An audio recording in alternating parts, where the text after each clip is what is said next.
Then we're actually live, one of the first interviews for the DDM alumni. And we have TIMBO. That's trademark TIMBO now, I believe.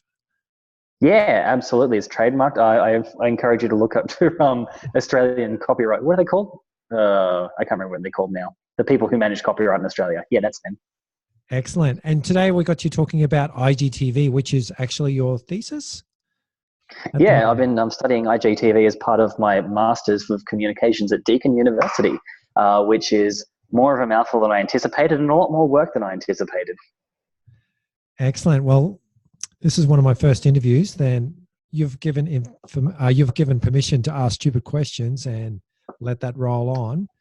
And oh, absolutely. Be prepared. I have stupid answers. Excellent. Then we're both on the same page. Then where are we at with IGTV at the moment, and what's your interest? So IGTV came to be, itself has only been around for about a year or so. It came to be early 2018, but Instagram proper obviously has been around for a little bit longer than that, although, being a social media platform, not by very much.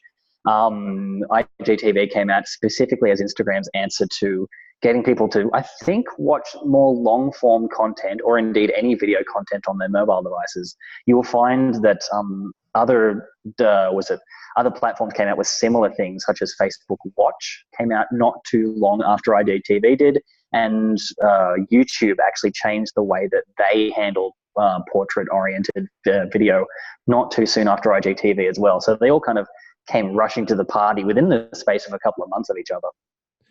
Yeah, then it's like a year since it's come out now. And if I'm not mistaken, yeah, it has been. I did a little look up, and it looks like you can do the portrait. You can have it horizontally or vertically now with IGTV. Yeah, the horizontal IGTV thing only came out about a month or so ago from where we're speaking now, which is July of 2019, which means that all the work that I've been doing over the past 6 months or so on my thesis proper is kind of invalidated, hopefully not entirely. Oh, well, at least you can track and see the changes and right from the foundation. Yeah. The whole idea was to provide something of, it was like a first categorization of the platforms, because obviously having not been around long enough, then it hasn't really been the subject of any sort of deep scholarly research yet. So the idea was to sort of had a bit of a look at it and pick apart what people are using it for. It's not particularly deep on the analytics. It's because obviously I am one person and the only resource I have access to is myself and my own time. So yeah, I'm pretty limited as to how deep into the woods I can go with this thing. Yeah, but it's great that there's research getting done. And what are you finding? So there's a couple of interesting things that I've been getting out of it. The people who have been using IGTV, it started off really, really slowly. I don't think they ever quite knew what they wanted it to be up until sort of December of 2018. So the thing was up and around for the better part of a year before they started messing with it to make people actually want to use it. Surprisingly, the content from IGTV never actually appeared even in people's social feeds up until, sort of December, January of 2018/19. And that's when the content started appearing more frequently, which meant that people were using more often, which people were kind of posting to it more often, which meant that, the actual content available had this massive spike in sort of early 2019. Prior to that, the only real recordings I could find of people using it were sort of people messing around. The predominantly was people sort of doing these ones going, so this is IGTV. I don't know what it's for yet. I guess we'll find out. And end scene. That was about it. After that, people started sort of messing around with it a little bit more. But the way that it's been used, people are it's very experimental, because most people's language of cinema, even if they can't articulate it, is they sort of have this innate kind of knowledge of what cinema and what video looks like. So normally it is that. Did that work? Yeah, that looks better, actually. Now I'm landscape. That looks better, he says, invalidating my entire thesis. Thanks. Hang on, I'm going to have to switch hands because I've got my hand over the camera. Yeah, but people, like they got their phones. Yeah. Yeah, exactly. So, so prior to that, people have a sense of what looks good, and you'll kind of make it up as you go along. But nobody ever really films like this. which means that the language of cinema they're using, so sort of the two shot, for example, you got one person speaking behind the other person type of thing, or any of the whip hands type thing. You don't see anything like this outside of a movie where somebody is intended to look like they're drunk, right? And they're sort of staggering around, and it's got their weird body shot thing. Well, I'm So saying it looks yeah, good, but I'm on a PC. Then, I'm the minority, and most people have this. Yeah. well, that's the thing, isn't it? Because the existence of that platform is basically an acknowledgement of the fact that most people are consuming content primarily on mobile devices these days. And like even up until about a year ago myself, when I first started getting deeply more into digital advertising, I would have assumed that people use mobile phones a fair bit, but wouldn't have a sense of how much. And ever since I started doing online advertising, you can actually see like the metrics. You can see how many people are watching stuff on mobile phones versus tablets versus computers. And the vast majority are all on mobile phone. So yeah, anyone who is not creating content that at least will work or is for mobile phones, if not being made for a mobile specifically, is doing themselves a bit of a disservice. And also in 2019, is that when early 2019? You're absolutely. Is that when they started to do the 1 minute previews, which you're able to post to your profile? Was that part of the increase as well? Yeah, a little bit of it. Truth to tell, I don't know enough about that to be able to say 100%. But yeah, that's early 2019 is when they messed with the algorithm to make IGTV content a lot more visible. So yeah, like it started appearing in people's feeds. I think it had like if you were viewing on a mobile device, you could see the IGTV content as distinct from other video content. Whereas before that, it wasn't nearly as visible. Like IGTV has always had its own standalone platform. So you have the Instagram app, and then you have the IGTV app. And for a while there, the two of them didn't really talk to each other, so far as I'm aware. And now they do, which kind of begs the question is why IGTV as an independent app exists at all, because the content that people are posting there still doesn't quite have that traction, as far as I can tell, to justify people coming back and back and back. Yeah. And do you think that's maybe why they integrated them a little bit more, I guess? Yeah. I mean, obviously the objective for IGTV and Instagram more broadly is the same as any social media platforms, to encourage people to keep coming back so they can justify their user base, so they can charge X amount for their advertising, so they can create and monetize their users and so on and so forth. Nobody's at all surprised by this. But yeah, so they just keep messing with the algorithm until they get it right, which is, the same as what any social media platform is doing, or indeed any digital platform.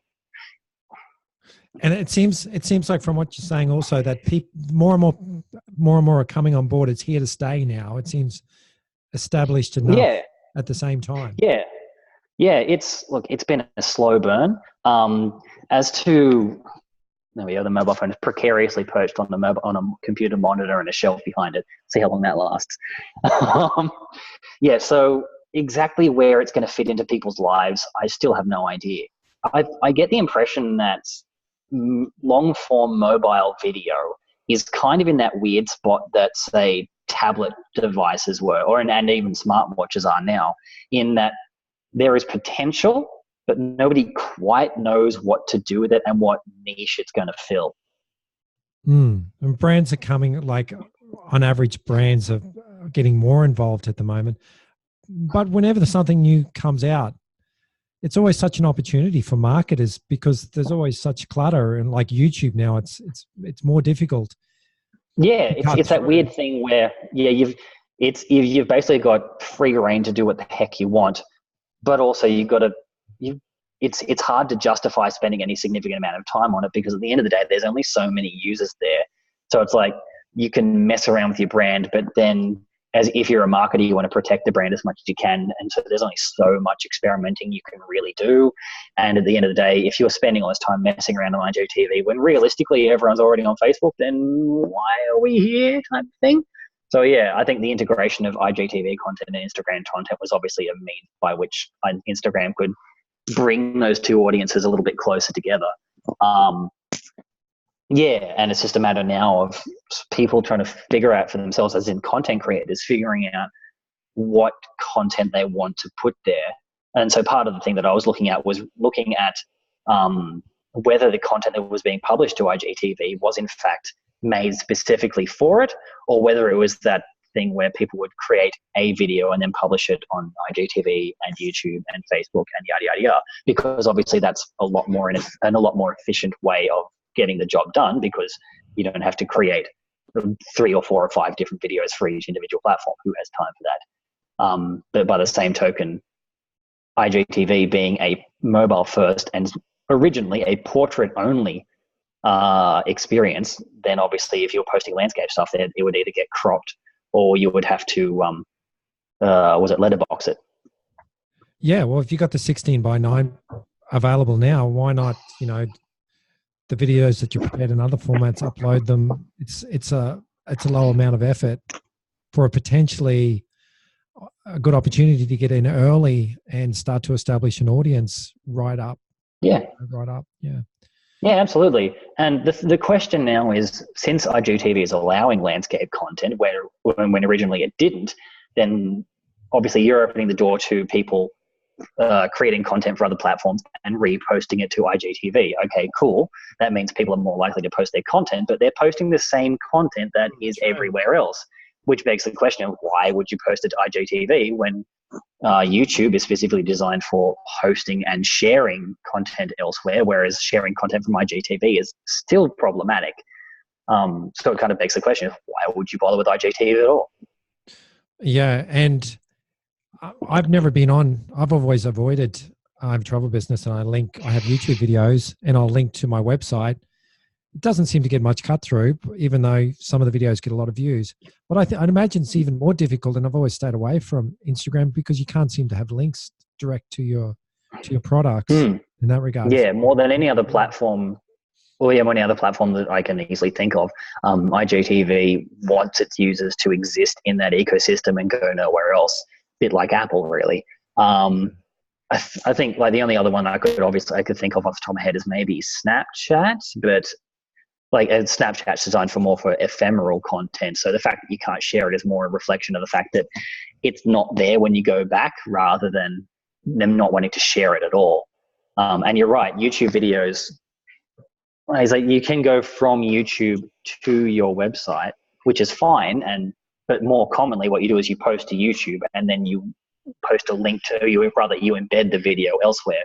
So the whole YouTube as a native platform you experience on its own is still kind of weird, because if you're going there, then obviously you have to know what you're looking for, which is why they want to do the whole subscription thing, and why I suspect they've introduced they've revamped the way communities work now. So you can have weird blog posts that turn up in the video feed, which just is odd. I don't know. I don't think they know what they're doing there either. Everyone's just cowboys and they're messing with it as much as they want. Exciting times. Oh, it's all very exciting times. Everyone's shooting from the hip and just seeing what happens. It's very Wild West with significantly less dust and it's basically the same amount of shit, except it's all digital stuff instead of stuff that comes out of the back of a horse. And you'd see a bit of that in Orange, I guess, too. Yeah. A little bit, not as much as you might think. According to my colleagues who live out here in Molong, Orange is like a metropolitan capital, and I'm a city boy who lives there. It's like, dude, it's like 30 minutes away. And yeah, it's not that great. We don't have. What is it we've lost? Actually, we're about to lose our big W, which says a lot about the location. Yeah. Yeah, I'm sort of the same situation here. Queensland equivalent. Then you mentioned prosumer culture as well. Like, I can't let you go through without talking about prosumer culture as well. That's so yeah, a little bit, only in the fact that it exists as a means by which to describe the kind of people who are producing content for those platforms. I just want to go on record as saying that I hate the word prosumer. That little prosumer. What's it called? Prosumers, yeah, as in the combination of producer and consumers. Yeah. So the people who make the videos are also the people who watch the videos, basically. I want to say Axel Bruns, but I can't remember exactly. So, yeah, check citations. I think of IKEA, like you go to IKEA, you buy the furniture, you prepare it, and you've got some involvement with that. Is It's a that little bit like that, yeah. So the idea is the descriptor of prosumer is, like I said, it's basically the same people who are watching videos are the same people who can create them, because the delineation between those two people is basically zero now. Like if you think of even like sort of 5, 10, 15 years ago, if you wanted to make a video, then I mean it was doable, but you record on like a VHS cassette recordery type thing, these big boxy buggers, and like the kind of thing you'd see in a Chevy Chase movie type thing. But if you wanted to distribute it, it was a massive pain in the butt, because how do you copy a massive VHS cassette? For the younger viewers, VHS cassettes are about sort of yay thick and about yay big, and nobody uses them anymore. So yeah, if you wanted to distribute it, you had to somehow make copies of them, distribute as physical copies, and it was a pain in the butt. Whereas now you can create the video, you can edit the video on immensely powerful computers.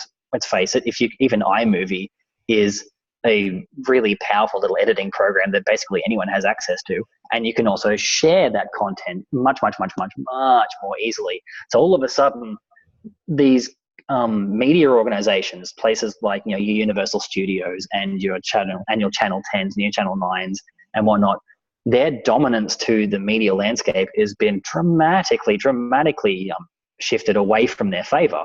So the same content that they would have been able to monopolize back in the day, they now have to compete with everyone and their dog who wants to make anything they want. So the classic example is stuff like your late night shows rather. So like your Jimmy Kimmels and whatnot. So time was, they would have basically unchallenged access to whichever audience they wanted. Whereas now, in order for them to even gain an audience, they have to be able to post content to YouTube, for example. And not only that, they have to change the way that content is both created and delivered in order for it to be as competitive as the stuff that everyone else is putting up there. So all of a sudden, these organizations that have massive access to recording resources, to editing resources, to financial resources, to human resources, are having this media dominance challenged by some dude or a bunch of people who post makeup tutorials. Yep. And so it's amazing. It's cool too. Yeah, it is. It's kind of incredible. So and like I was saying, the person who makes a YouTube tutorial for how to do a French braid, or how to do a particular kind of blush application, or whatever, that kind of content often has a greater amount of traction and stuff that is created by these big media organizations. So they can't just take a half an hour TV show and just dump it on YouTube and hope that it's going to work, because it doesn't. It's the same logic as you can't make a print ad and chuck it on a billboard on the side of a highway. It just doesn't work. There are two different media outlets. Even though they look similar, they work very differently. So your late night Jimmy Kimmels and whatnot, they've had to change the way that the stuff is recorded, edit it differently so they can chop it down to like sort of 5-10 minute video chunks and upload the chunks. And more than that, they can't just call the channel Jimmy Kimmel Live whatever show. They center these channels not around the brand, but around the performer, the host, the actor. So it's Jimmy Kimmel's channel, and it's Jimmy Kimmel who is posting this stuff, and it's Jimmy Kimmel who is the focus of it, and it's Jimmy Kimmel having hilarious interviews with Adele, or who is driving around in a van talking to James Corden. Yeah. James, him. Thank you. This is how far away I am from the hip young culture. A really good example. I think he does it really well too. YouTube, and yeah. I mean, they've had to basically dramatically reimagine their entire brand offering in order to make it work for these digital platforms, where they are not only having to compete for the eyeballs of all these other people.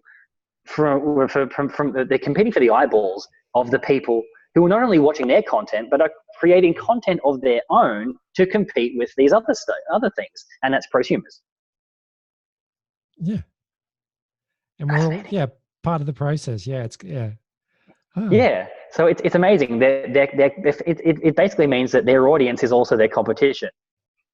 And you're looking into this as well, and who's going to win? Are the big corporations going to they're trying to look authentic, like as if they're the backyard guys as well. They are. And look, I'm not sure I mean, as with many things in comms culture, it's not a question of who's winning and who's losing, because I mean, how do you measure that? If anything, YouTube wins and everyone else loses. You're out there, whoever's out there on the platforms, I guess. Yeah, exactly.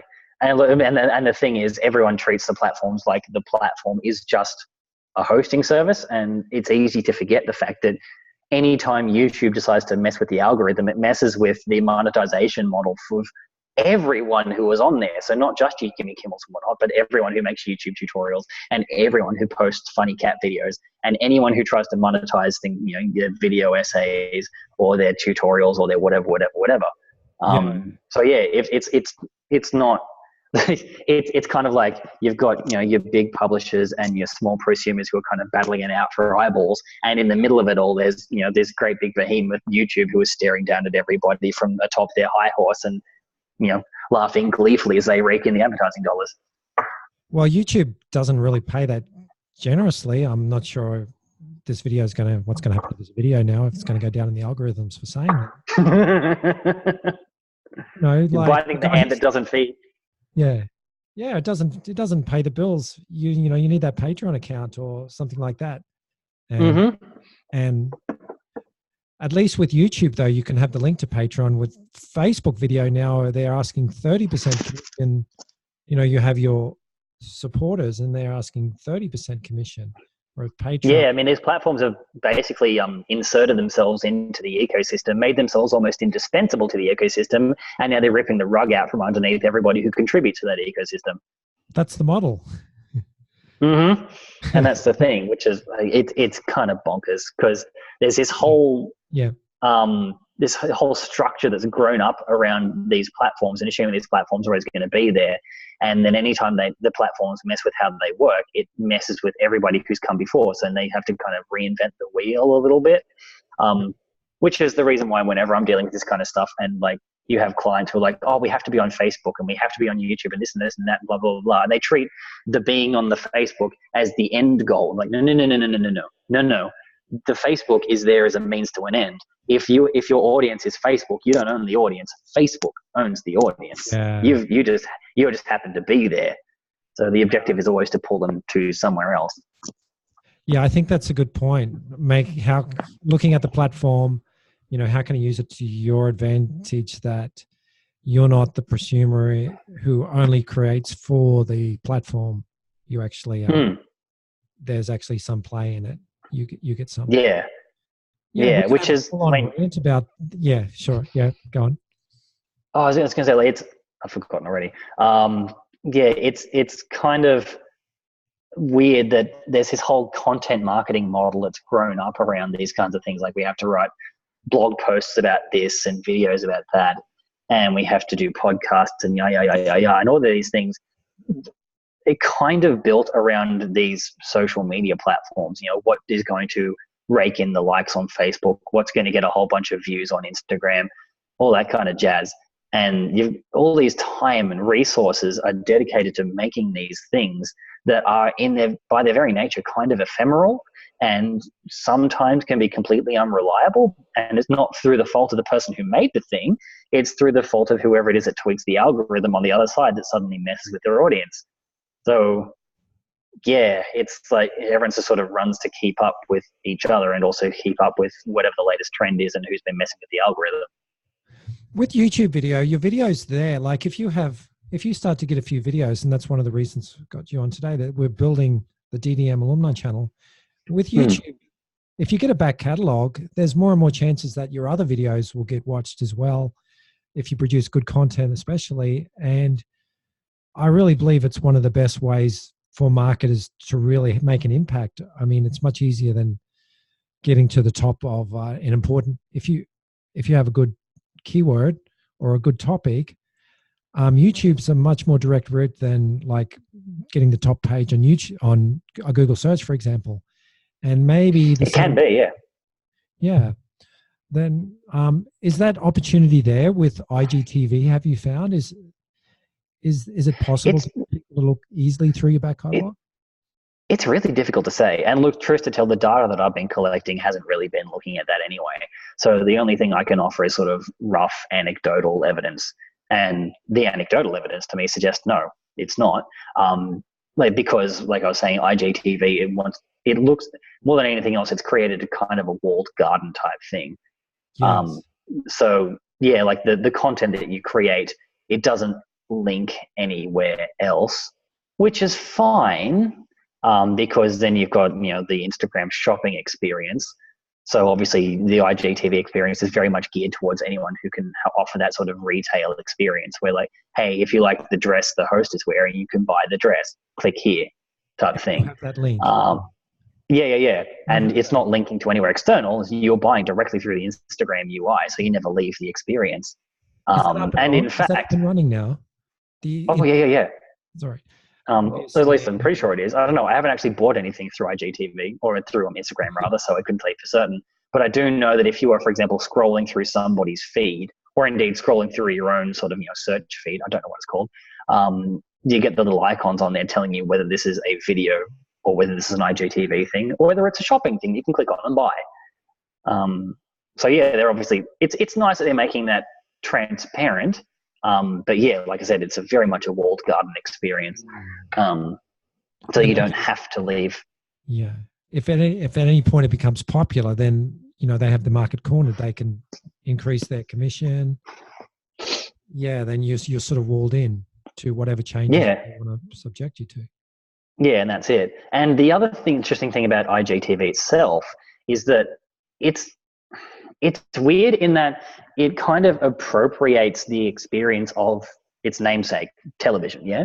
In that you kind of flick through different channels, but the channels are sorted by creator rather than by genre, which on the one hand makes perfect sense because, as my own experience has told me, how do you create genre classifications for things that don't have traditional genre classifications? Like, we're used to things being classified as adventure and fantasy and horror and blah, blah, blah, blah, blah, and all that kind of stuff. Whereas, how do you classify the genre of a celebrity talking to a camera? How do you classify the genre of somebody making art out of cupcakes? How do you classify the genre of somebody who is showing you how to do like a 3D cast of somebody's face? All of which are videos that I've seen and all of which are completely interminable to watch. But yeah, so it means that the IGTV browsing experience, for lack of a better word, is really not intuitive, at least ways not to the structures that we as consumers of video content are used to. Yes, interesting times ahead.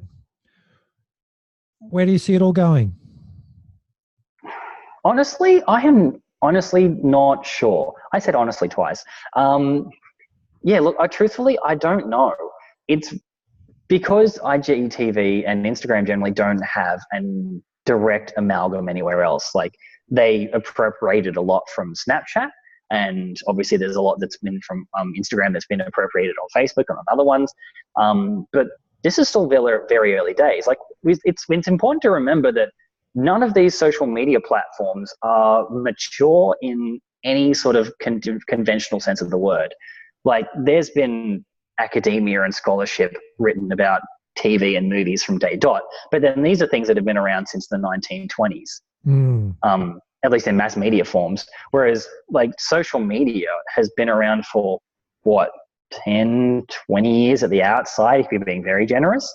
I mean, like, I remember joining Facebook when it was still very much a nascent thing back in 2005, and that's when it was still restricted to just American university students. You can guess how long that experience lasted. So yeah, so by any conventional scholarship standards, these platforms are still very, very new. And despite the increasing amount of sort of skepticism and scholarship and examination they've been subjected to, what they're going to end up doing and what they're going to end up being is still very much in flux. And I dare say, if anyone sort of points to something and says, this is a finished product and it will never change, they're going to be proven wrong within 6 months. Nice final words there. I think we should encourage the DDM alumni to get involved and do their own interviews like this. Find someone, interview them as well. I'm looking at the time, and I know you have to go because it's now past 5 o'clock. You're probably... I've been left alone in my empty office. It's great. All I can hear is my own echoing voice coming back. Can you hear the reverb, by the way? There's a little bit of an echo, but it's pretty good. Like you're on a phone. Okay, that's good. It's good sound. Yeah. Woohoo. Anyway, so yes, I would highly encourage other people to also get involved and interview each other, because if nothing else, it's really good practice and forces you, like me, to try and force weird thoughts into words and sentences you can actually express. It's good fun. Also, we have the Twitter channel, the DDM Alumni Twitter channel, which will come out with a magazine every Monday morning, and is also good for keeping track of when we're going to be doing the, monthly webinars? Yes, monthly webinars. Well, yes, I'm pretty sure that's the idea, isn't it? Yep, monthly webinars. Yes, who's coming up next? We had Daniel Kahns last time around talking about audio production, I beg your pardon. Who's coming up next? I can't remember. Should we challenge Daniel to post his... Oh, anyway. He's put in a lot of effort, actually. He did. It was actually a very, very interesting chat, and the stuff that I hadn't thought about. So yeah, the idea of an audio brand is actually one that it's easy to sort of overlook. So yeah, next time around we got Glenn Prince, who was chatting about child safety online. Yeah, then try and make that. They've all been really good lately. Yeah, like Daniel's going right back, and for any student that's studying digital media, any digital media unit, this community is open to them to go and try things, create media, build this media empire that we're creating to rival Fox. Yeah, heck yeah. Undergrad, postgrad alike. Come on down. Doesn't matter if you finish your trimester or not. Excellent. Well done, Tim. And I'll whip off and I'll upload this with limited editing, i.e. none. And you'll see it on the DDM alumni channel in about 20 minutes, maybe. Thanks for your time. Sounds good. I look forward to watching my own face jabbering back at me. Fantastic. Excellent. Thanks very much. It was good. Thank you. Enjoyed it. All right. I'm going to sign off. See ya. Bye.